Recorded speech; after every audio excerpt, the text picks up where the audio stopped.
What if the past we think we know is only the surface of something far deeper? In the frozen reaches of Antarctica, a land of ice and silence, a mission once set out under the banner of science and routine exploration. It was 1946. Operation High Jump. Led by Admiral Richard E. Byrd, it involved an overwhelming deployment: 4,700 men, 13 ships, 33 aircraft. For a simple mapping mission, it seemed excessive. Yet beneath that whitewashed objective, something extraordinary unfolded, something history would never officially record. Byrd's own secret diary, hidden away and only revealed years after his death, tells of a moment that bends the boundaries of belief. On February 19, 1947, as his aircraft crossed the desolate Antarctic interior, strange phenomena disrupted his instruments. Compasses spun, radio signals dissolved into static. And then, an impossible sight. A warm valley untouched by the surrounding cold, revealing ancient stone structures far older than any known civilization. They weren't crumbling ruins. These buildings stood with an elegance and precision that modern architecture could barely rival. Massive blocks, shaped with a mastery that defied explanation, fit together seamlessly. No mortar, no decay. Within the structures lay metallic objects, neither corroded nor inert. Some even radiated heat, as if drawing energy from the earth itself. But it wasn't just the artifacts. The walls were covered in inscriptions, symbols unlike any known script. They hinted at scientific knowledge far ahead of our time. Astronomical calculations, diagrams that looked disturbingly like blueprints for unknown technologies. In that moment, Byrd glimpsed not just a forgotten city, but a civilization that may have surpassed our own. When he reported his findings, the reaction was swift and merciless. Exploration was halted, the area declared off-limits. Documents were seized, photographs vanished. The team was scattered, silenced, surveilled. Byrd, once the face of American polar heroism, became a ghost of himself. His public statements never again touched the mystery beneath the ice. And yet, questions linger. Satellite images have revealed geometric formations in the very areas Byrd described. Still, access remains tightly restricted by international agreements. No independent investigations allowed, no confirmations granted. Why? Why erase such a monumental discovery? Perhaps because it challenges everything: our timelines, our pride, our place at the top of the technological pyramid. Acknowledging an advanced ancient civilization means rewriting the very foundation of history. It would disrupt not only archaeology, but geopolitics, religion, science. And power resists disruption. But the truth, like the structures beneath the ice, doesn't disappear. It waits, buried in silence. What if the greatest discovery of the modern era wasn't lost, but locked away? And what else might be hidden, just out of reach, beneath our oceans, deserts, and forests? What if the question isn't what did we find, but what have we chosen to forget? It started with a map, a colonial document yellowed by time and obscured by disbelief.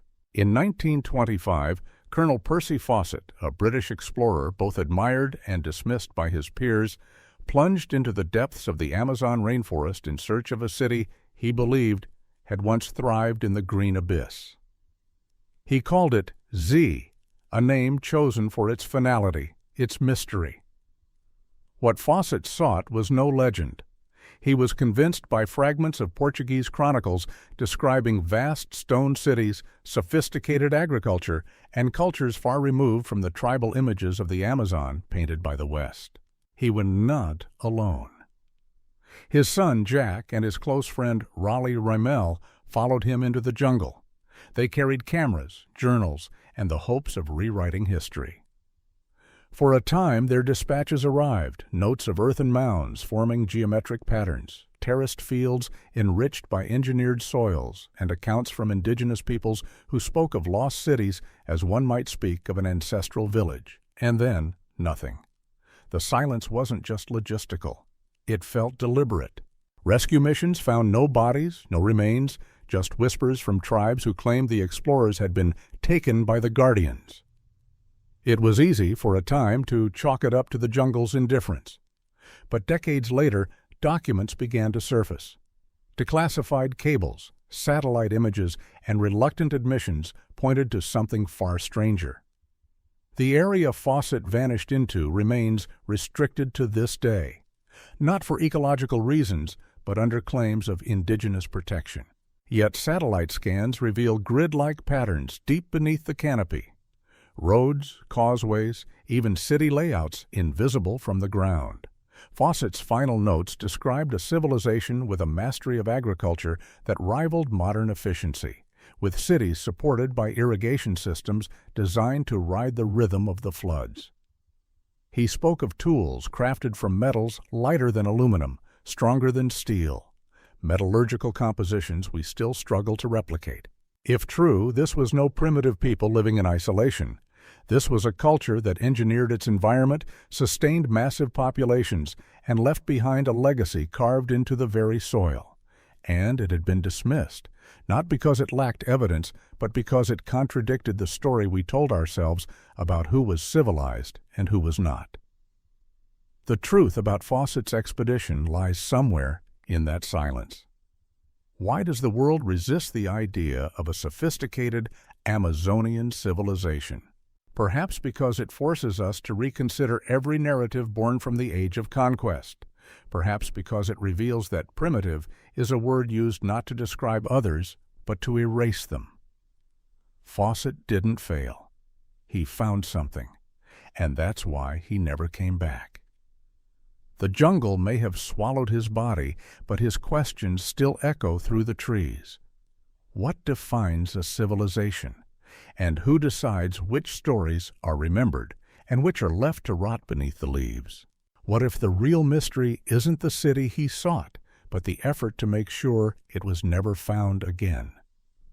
In the high windswept plateaus of Central Asia, 1924, a different kind of expedition quietly moved through the valleys of Tibet. Led by Russian artist and mystic Nicholas Roerich, the official purpose was cultural, cataloging Buddhist art and architecture. But buried beneath the surface of that mission was a quest whispered only in closed rooms. The search for lost knowledge, hidden in sacred scrolls said to preserve wisdom from before written history. Roerich had long been fascinated by the legends of Shambhala, an ancient realm of peace and understanding said to house the memories of advanced civilizations long gone. What he found, however, was far less mythic and far more tangible. Deep in remote monasteries, Roerich's team gained access to libraries sealed to all but the most trusted monks. There, in the silence of flickering lamps and dusty stone alcoves, they examined manuscripts filled with astronomical charts too precise for the naked eye. Texts described the orbits of distant stars, cycles of solar activity, and mathematical constants only confirmed by modern science decades later. Even stranger were the diagrams, machines sketched in meticulous detail. Energy devices that defied combustion.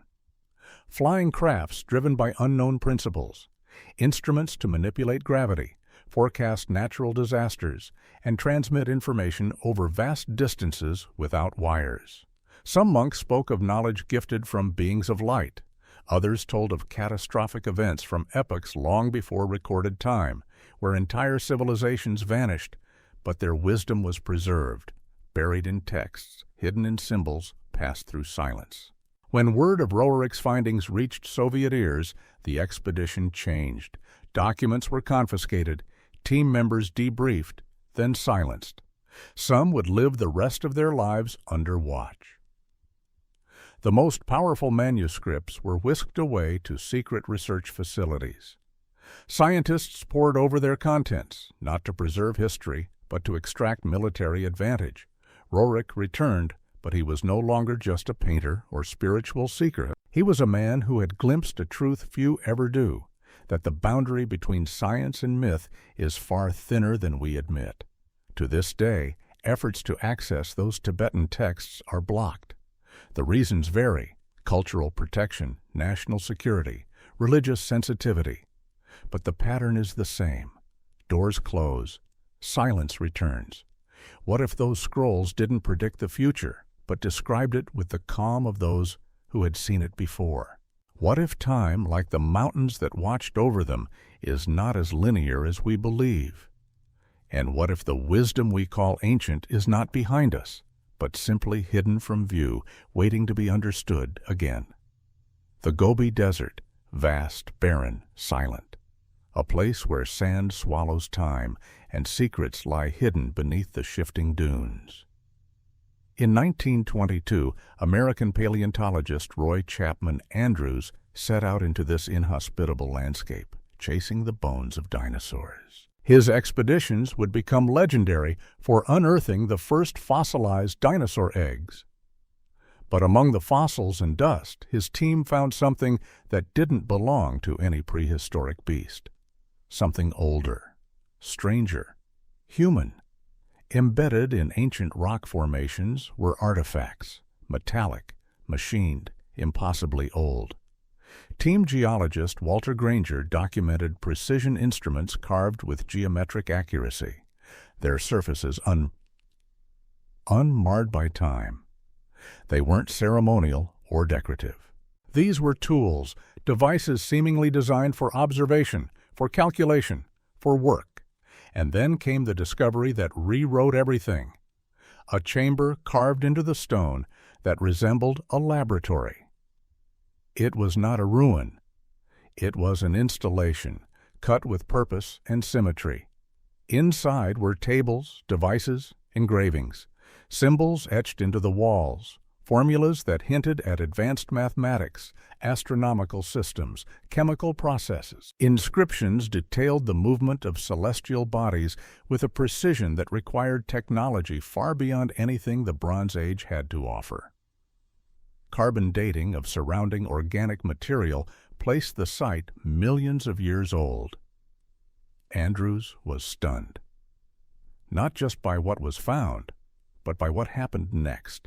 Almost overnight, representatives from various governments arrived, American, Mongolian, others. The site was sealed, findings confiscated. Team members signed papers they would never speak of again. The dig officially had been cut short due to political instability. No academic papers were ever published. No museum exhibits unveiled. The discovery became a ghost, spoken of only in whispers among those who were there. But satellite imagery in recent decades has revealed patterns in the sand, symmetrical, geometric, intentional, roadways, foundations, an urban grid where no city should exist. And always the same reply from authorities: off limits, protected zones, no further excavation allowed.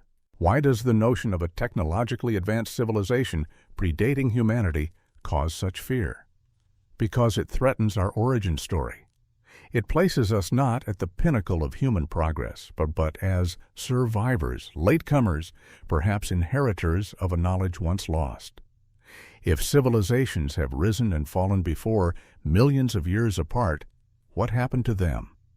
And more hauntingly, could it happen again? What if the bones buried beneath the desert are not just remnants of the past, but warnings? And what if the true fossil record includes not only creatures, but forgotten minds, lost sciences, and the echoes of hands that shaped the world long before we arrived? Far to the north, where the world becomes a labyrinth of ice and shadow, the Arctic holds its own secrets.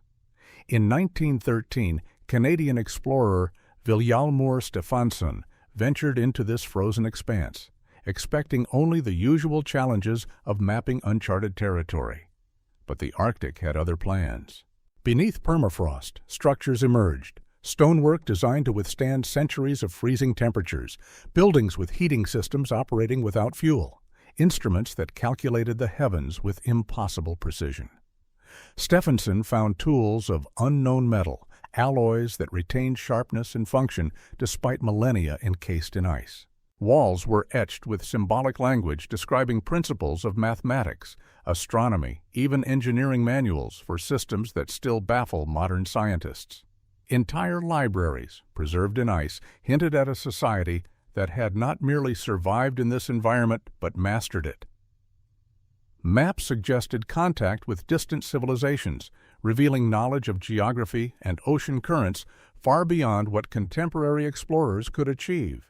It implied networks, communication, and perhaps even trade. An Arctic civilization thriving in conditions most humans consider uninhabitable. When Stephenson reported his findings, the response was immediate and thorough. The Canadian government classified all records. Access was restricted to authorized personnel. Investigators were silenced, and Stephenson's subsequent expeditions avoided the true sites entirely. Climate change would later reveal additional structures, yet each new discovery was quickly secured and removed from public awareness. The Arctic anomaly forces a reevaluation of human adaptability and ingenuity. It suggests that technology, advanced, sophisticated, and lost, was not confined to temperate zones but emerged in extreme environments. Civilizations may have flourished where modern humans believed survival impossible. We are left with images frozen in ice, instruments that defy our understanding, and the haunting thought that human achievement has deeper roots than history allows us to acknowledge. How did these people live? How did they invent, explore, and communicate across frozen wastelands? And most of all, why has this story been kept from us? Perhaps in the Arctic, the past is preserved not only in ice, but in silence. The Pacific Ocean stretches vast and indifferent, a mirror of sky and memory. It is a place where islands rise like secrets from the deep, and the currents carry stories older than our charts. In 1947, Norwegian explorer Thor Heyerdahl set sail across these waters, attempting to demonstrate that South Americans could have reached Polynesia using simple rafts. Yet what he found went far beyond experimental navigation. The islands revealed evidence of maritime civilizations with knowledge that should have been impossible. Heyerdahl's team encountered islanders who understood ocean currents, weather patterns, and celestial navigation, with a sophistication that rivaled modern science. They spoke of ancient trade networks connecting continents and pointed to instruments that measured positions using advanced mathematics, far beyond what the presumed technology of prehistoric peoples should allow. Megalithic structures, carefully constructed to resist earthquakes and tsunamis, dotted uninhabited islands. Mining sites suggested extraction and transportation of metals across thousands of miles of ocean. Some of the island myths describe skyboats capable of flight, fire-propelled vessels underwater, technologies that modern historians dismiss as fantasy, yet were consistent with the complexity of the ruins. When Heyerdahl tried to share these findings, the academic world recoiled. Manuscripts were rejected, follow-up expeditions denied funding, and colleagues distanced themselves from the evidence. The narrative of primitive seafarers was too entrenched, the implications too disruptive to established understanding of human innovation. Modern oceanography confirms parts of Heyerdahl's observations, yet research into the technological sophistication hinted at is discouraged. The pattern repeats: discovery followed by suppression, knowledge obstructed to protect conventional timelines. What does this tell us?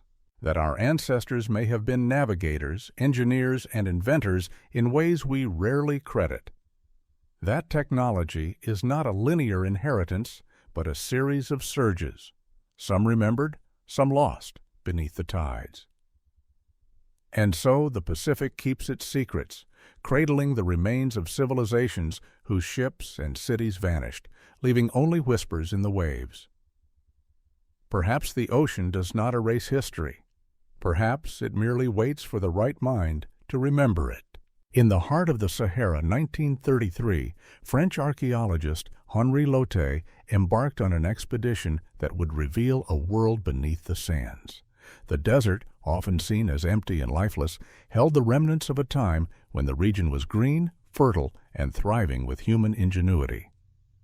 Lotte's team uncovered urban remains, irrigation networks, and rock art that defied expectations. These paintings were not mere decorations. They depicted mechanical devices, structures, and figures operating complex machinery. Some illustrated flying machines with aerodynamic features and propulsion methods unknown to prehistoric engineers. Others showed protective suits and equipment, suggesting advanced safety protocols and scientific knowledge. Beneath the dunes, Lotte found multi-story buildings constructed with precise engineering, water management systems capable of sustaining agriculture in harsh environments, and metal artifacts showing metallurgical techniques far ahead of contemporary capability. The civilizations that had created these marvels had vanished long before the desert claimed them, leaving only enigmatic traces behind. When Lotte reported these discoveries, colonial authorities acted swiftly. Key findings were classified, publications forbidden. The narrative of African prehistoric development remained tightly controlled, reinforcing the misguided belief in European technological superiority. Access to the sites is still restricted, satellite imaging notwithstanding, and crucial records remain locked away in French archives. The Sahara expedition reminds us that knowledge is fragile, easily buried, and often suppressed when it challenges dominant narratives. The desert, in its silent vastness, preserves a testament to human ingenuity, to civilizations that rose and fell long before modern history began to record their existence. What lessons lie beneath the sand? Perhaps that human achievement is not a linear ascent, but a cycle of discovery and loss. That the deserts, like time itself, guard their secrets jealously, and that understanding our past requires patience, humility, and the courage to question what we think we know. High in the Himalayas, 1938, German explorer Ernst Schaefer led an expedition that ventured into Tibetan monasteries, ostensibly to study wildlife and culture. Yet behind the official purpose lay a pursuit that defied imagination. The search for technologies preserved from ancient civilizations, hidden from the world and whispered about in legend. Within remote monasteries, Schaefer's team encountered devices that appeared to manipulate gravity, generate energy without conventional fuel, and respond to consciousness itself. Objects levitated without support. Machines powered themselves through principles unknown to contemporary physics.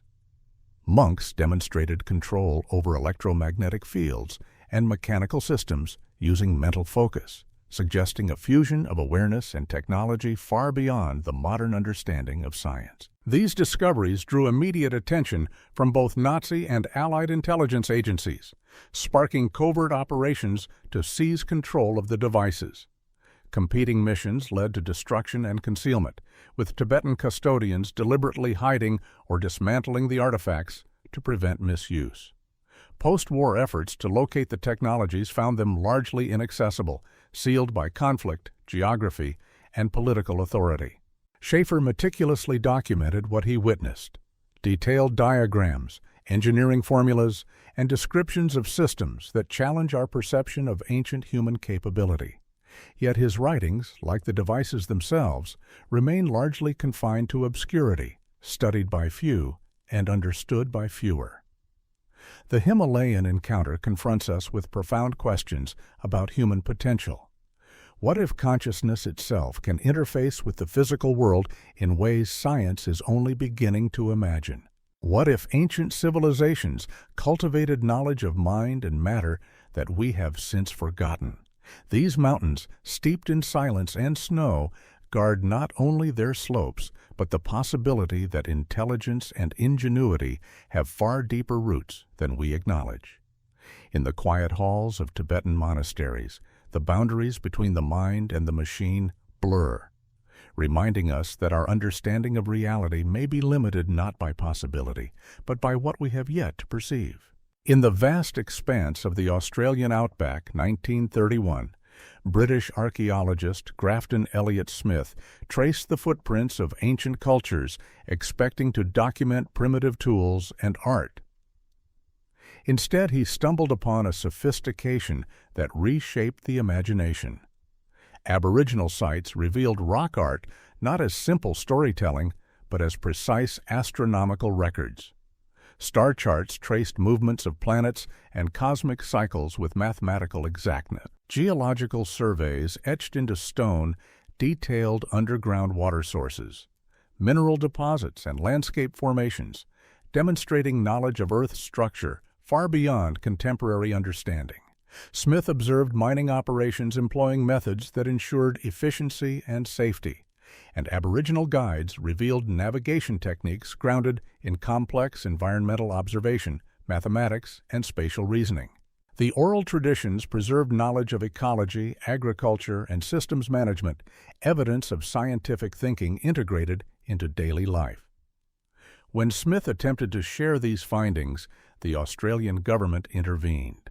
Publications were blocked, academic institutions instructed to ignore or downplay evidence, and Smith's career suffered under the weight of bureaucratic suppression.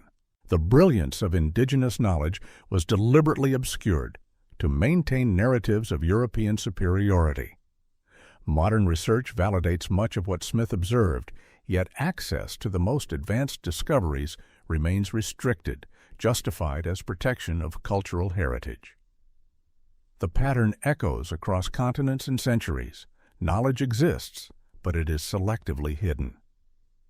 The Australian blackout teaches that civilization is not confined to technology alone, nor to written records. Wisdom may reside in observation, memory, and symbiosis with the land. By silencing this knowledge, history distorts what human intelligence has truly accomplished. How much of what we consider modern understanding is merely a fraction of what has existed all along? And what might we rediscover if we dared to listen to the stories the land itself preserves? In the dense jungles of Mexico, 1952, archaeologist Alberto Ruiz Luillier descended into the tomb of a ruler known as Pal the Great at Palenque. He anticipated inscriptions and ceremonial artifacts typical of Maya culture. Instead, he uncovered evidence of technological mastery that challenged the foundations of what we know about the civilization. Within the tomb, Luillier found mechanical devices rather than purely ceremonial objects. Precision components crafted from materials lighter and stronger than modern alloys hinted at advanced metallurgical knowledge. Some devices functioned as astronomical computers, capable of calculating planetary positions, eclipse cycles, and cosmic events with remarkable accuracy, suggesting an understanding of mathematics and observational science far beyond what was previously credited to the Maya. Energy systems were also discovered, still operational after centuries, implying that power generation in the ancient world was not only conceptual, but practical. The tomb's hidden chambers contained diagrams detailing construction and operation, further proving the Maya had achieved technological sophistication rivaling modern engineering in certain domains. When Mexican authorities learned of the findings, the most extraordinary artifacts were removed from the site and classified, effectively restricting international scholarly study.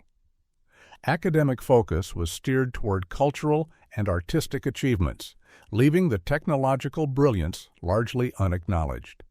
The Mayan revelation exposes a recurring theme.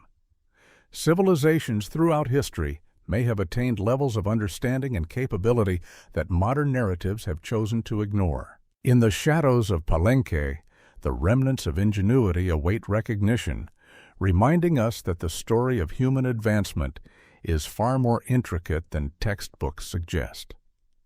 We are compelled to ask how many other civilizations once advanced have been hidden beneath the layers of history, and what lessons might those lost technologies hold for the world we live in today.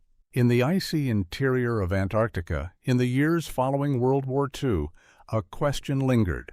What lies beneath the vast, unbroken ice sheets? Expeditions like Operation High Jump had glimpsed anomalies, warm valleys, precise structures, and strange technological artifacts. But the public record remained silent. Yet these frozen landscapes are not the only frontiers where humanity has glimpsed the impossible. Across continents and centuries, explorers and scientists consistently encountered civilizations or technologies that defied accepted chronology. From the Amazonian cities mapped by Fawcett to the Tibetan manuscripts guarded in monasteries, patterns emerge. Discoveries that would rewrite history are systematically suppressed. Governments, academics, and powerful institutions intervene, often in subtle, bureaucratic ways, ensuring that anomalies are contained and evidence remains classified or lost. The underlying thread is not merely about geography or artifacts, but about human understanding itself. Across deserts, oceans, mountains, and polar regions, evidence points to a world where knowledge has emerged, flourished, and disappeared long before modern records. Advanced engineering, precise astronomy, sophisticated metallurgy, and energy systems recur as motifs, suggesting that ingenuity is neither linear nor unique to our era. The suppression of these discoveries shapes our perception of human progress. We see technology and civilization as steadily ascending, yet hidden histories imply cycles of achievement, loss, and rediscovery. The pattern challenges not only archaeology, but the narratives underpinning cultural identity and historical authority. The lesson is profound. Our understanding of human potential is incomplete. To accept these hidden threads is not to indulge in fantasy, but to acknowledge that history is more layered and intricate than we allow ourselves to imagine. We are heirs to a world shaped by knowledge that might have preceded us, and in recognizing it, we confront both humility and possibility. What then is history, if not a curated memory? And what does it mean for our future if the past is richer, stranger, and more complex than we have been taught to believe? Across the globe, from polar ice to tropical rainforests, from deserts to mountain monasteries, a pattern emerges. Discovery followed by disappearance, insight followed by silence. These expeditions, Antarctic explorers, Amazonian adventurers, Himalayan researchers, revealed civilizations and technologies that challenge accepted narratives. Yet almost without exception, their findings were suppressed, erased, or concealed. The reasons are varied but interwoven. The preservation of power, the protection of established knowledge hierarchies, and the discomfort of facing truths that destabilize long-held assumptions. Evidence of advanced urban planning in the Amazon, technological sophistication in the Sahara, maritime mastery in the Pacific, and consciousness-linked devices in Tibet all threatened prevailing historical and scientific models. Those who encountered such knowledge were often silenced or sidelined, their discoveries locked away in classified files, restricted sites, or scholarly neglect. This systematic suppression is not merely an academic curiosity. It reveals the fragility of our understanding and the human impulse to control the narrative of progress. History is not a linear accumulation of achievement, but a palimpsest. Layers of ingenuity, discovery, and loss, some remembered, others deliberately hidden. The repeated appearance of sophisticated civilizations and technologies across time and geography suggests that human potential is cyclical, recurring, and sometimes tragically forgotten, yet the remnants persist. Structures frozen in ice, manuscripts preserved in monasteries, megalithic ruins on remote islands, and even oral traditions all testify to a reality far more complex than textbooks admit. These are whispers from the past, urging us to reconsider the boundaries of possibility, the resilience of knowledge, and the true scope of human creativity. What then is our relationship with this hidden history? Are we mere inheritors of forgotten wisdom, or can we awaken to the lessons intentionally obscured? And if the past has been richer than we know, how might that shape the way we understand ourselves, our achievements, and our future? The story of human history, when traced beyond the official record, resembles a mosaic of vanished cities, lost technologies, and civilizations whose brilliance was eclipsed by time and by deliberate suppression. From the ice of Antarctica and the Arctic to the sands of the Sahara and the depths of the Amazon, the evidence points to an unsettling possibility. Advanced knowledge has existed repeatedly, yet it has rarely survived intact. These expeditions, separated by decades and continents, converge on a haunting pattern. Each discovery challenged the orthodox timeline of human progress. Structures that predate known civilizations, tools that surpass contemporary capabilities, manuscripts predicting or describing technologies centuries ahead of their era, all vanish from public record almost as soon as they are observed. The forces behind this erasure are neither fantastical nor conspiratorial in the melodramatic sense. They are systemic. Governments safeguarding power, academic institutions protecting narratives, societies preserving order at the expense of truth. Knowledge is not just buried in the ground. It is censored, reinterpreted, and compartmentalized. Yet in the shadows of these silenced discoveries, a profound lesson emerges. Human ingenuity is not linear nor exclusive to the modern world. It has appeared, vanished, and reappeared throughout history, often leaving only faint traces for those willing to look closely. Every artifact, every manuscript, every hidden city hints at capabilities that we have repeatedly lost and may yet rediscover. The implications are staggering. If human potential has been realized and forgotten so many times, then what we consider impossible today may simply be waiting for the right understanding to awaken it. History is not just a story of accumulation, but of cycles, echoes, and the resilience of knowledge against the currents of time. So we are left with a choice: to accept the curated story or to listen to the whispers that persist beneath ice, sand, and stone, urging us to reconsider who we are and what we might yet become. All threads converge in the quiet recognition that human history is neither simple nor complete. Across frozen continents, dense forests, barren deserts, and high mountains, evidence of civilizations and technologies long thought impossible continues to surface, hidden yet persistent. These lost expeditions tell a story of achievement, suppression, and resilience, challenging the narratives that define our understanding of human progress. From birds' Antarctic discoveries to Fawcett's Amazonian cities, from Tibetan manuscripts to Mayan tombs, a recurring theme emerges. Knowledge is fragile, yet it endures. It endures not only in artifacts and structures, but in memory, myth, and the human drive to seek understanding. The suppression of such knowledge is not mere happenstance. It is a reflection of society's unease with truths that destabilize power, question authority, or redefine what is possible. Yet in that tension between discovery and concealment lies hope. The hidden threads of human ingenuity remind us that our ancestors achieved extraordinary feats, often lost to time, but never entirely gone. They invite us to reconsider our assumptions, to expand our conception of possibility, and to approach history with humility and curiosity. Ultimately, these stories converge on a humanistic insight. Civilization is not measured solely by the records we preserve, but by the resilience, creativity, and intelligence that can rise, fall, and rise again. Our past is richer than we admit, our potential greater than we imagine. And the question that remains, ever haunting, ever luminous, is not what we have lost, but what we will rediscover. In listening to the silences, tracing the hidden pathways, and pondering the unrecorded, we find a truth both simple and profound.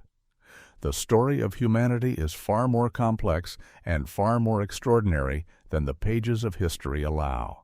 And in that realization lies both wonder and responsibility, the chance to honor, understand, and perhaps surpass the achievements of those who came before us.